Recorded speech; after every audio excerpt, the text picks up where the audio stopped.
Hi guys, welcome to Into the Word once again. Thank you for joining me again. God bless your hearts. If it's your first time here on our channel, God bless you. Thank you for tuning in. A special warm welcome to you. Okay, if you've been here before, God bless you. Thank you for returning. I just want to talk about one simple thing. I don't want to talk about it for too long.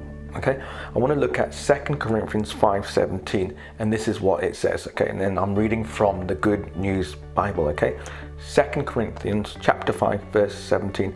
Anyone who is joined to Christ is a new being. The old is gone, the new has come. Anyone who is joined to Christ is a new being. The old is gone and the new has come. Anyone who is joined to Christ. Okay, I'm just going to put my Kindle down on the table just for a sec. There we go. Okay, we have a situation occurring in our workplace, and we have a group of people. Every day they are complaining. Okay, at the moment, because of the current environment we're in, we're having an excess of work to do. We have lots of people on sick absence, we have lots of people on annual leave, so we have a shortage of staff. Therefore, the burden of the workload is falling on a few people. Okay, but we have a various amount of people complaining on a daily basis, complaining of what they have to do. Now, they're only paid what they have to do. You're not doing anything extra than what you would normally do. You get paid for 8 hours a day, therefore you work for 8 hours a day. So you're not working any extra, or rather you don't have to work any extra hours if you don't want to. If you do, you can, and the company will pay you. But you don't have to. You can start at your correct time and you can also finish at your correct time. You don't have to work over your hours, as I said before, unless you want to. And if you do, you will be paid overtime. But these people are complaining so much. It's almost like the record needle has been stuck, or the repeat button is on a CD player, and all you hear them is they say, look at what I have to do. Well, in actual fact, the only thing you have to do is to work your 8 hours on a daily basis, and that's it. No more, no less, unless you want to, as I said before.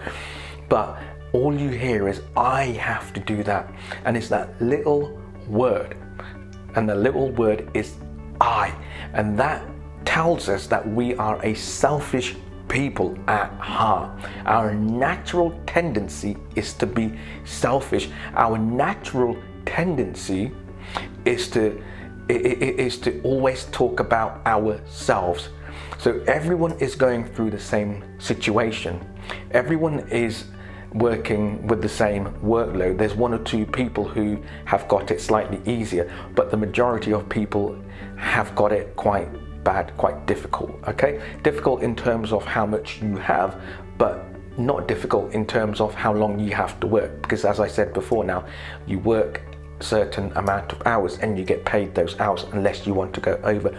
But all they say is, look at me, look at me, look at what I have to do. Then the other one pipes up and says, look at what I have to do.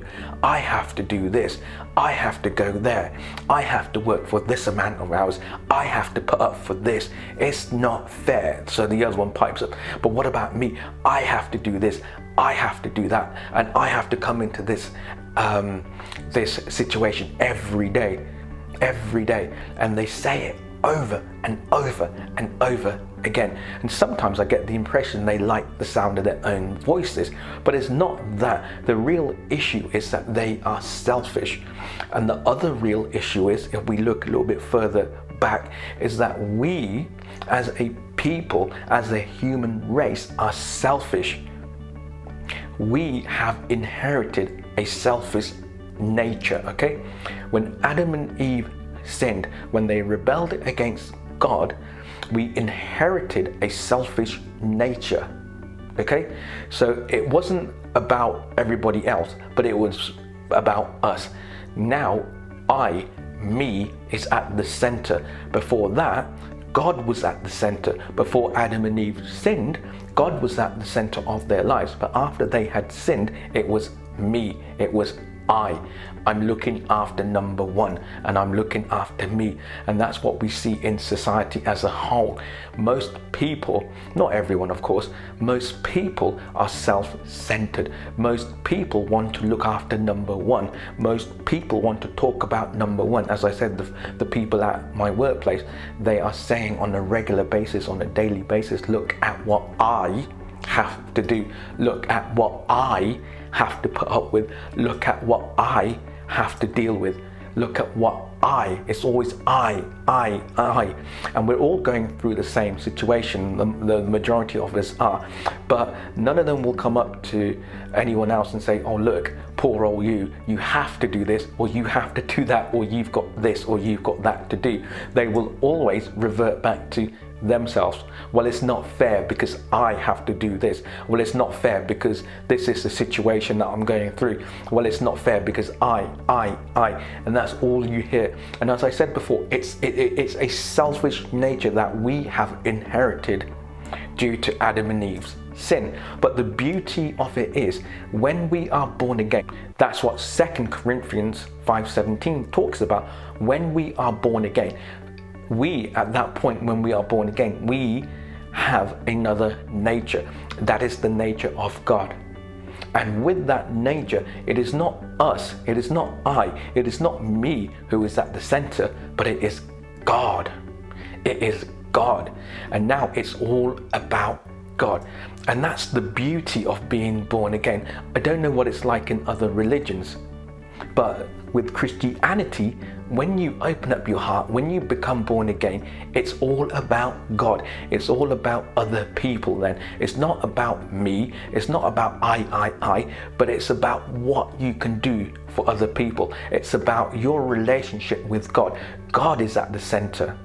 You are someone now who worships God, and your center, the center of your life now, is Father God. And so you want to worship God, and as a result of you worshiping God, you put other people first. So yes, sometimes I understand that. Sometimes we do have to say, well look, I have to do this, I have to do that. And that's different from what I'm hearing at work, because what I'm hearing at work is an attitude of being self-centered. When we say, well look, if you're talking to a friend and you're telling them what to do, that's not being self-centered. That's being honest with them and saying, look, this is what I have to do in my workplace, this is what I have to do in this situation. That's you explaining yourself. But there's a difference, as I said. What I'm hearing is every day, and it goes on for hours, 2 or 3 sometimes, every couple of minutes they're piping up saying, look at what I have to do, despite the fact that most people in the workplace are going through it. That doesn't matter. They're so blinkered in terms of seeing other people. All they can see is what's in front of them, and it's an attitude of being self-centered. But thank God that Jesus Christ came. Thank God that he died on the cross. He was buried, and then he rose again. And now we have the opportunity to love him, to serve him, and our lives now are with Jesus Christ at the center. Isn't it so good? Isn't being a Christian so good? Isn't being born again so good? When it's not about us now, it's about the Father. And because it's about him, we can learn to put other people first. How good is that? How good is that? So if that's you, if you're watching and you haven't been born again, if you're watching and you're thinking that, you know what, I am self-centered, then perhaps you need to be born again. Perhaps you need to open up your heart. Perhaps you need to ask God to come into your life so you can receive his nature and thus have God as at the center of your life and put him first. And because you put him first, you can put other people first. You can take your eyes off of yourself and put your eyes on other people. Isn't that beautiful? Isn't the gospel message beautiful? Hey, isn't it? It really, really is. So that's all I wanted to share, just an experience that I've had in the last couple of weeks. And I wanted to share that with you guys, okay? So God bless your hearts. I hope the message blessed you. I hope you were blessed, and if you haven't hit the subscribe button, please do. Share with your friends and share with your families. Help us to spread the good news. That's what we're all about, spreading the good news, okay? So watch out for our regular uploads, and we will see you again soon. God bless your hearts. You guys have been great. Bless you. Amen.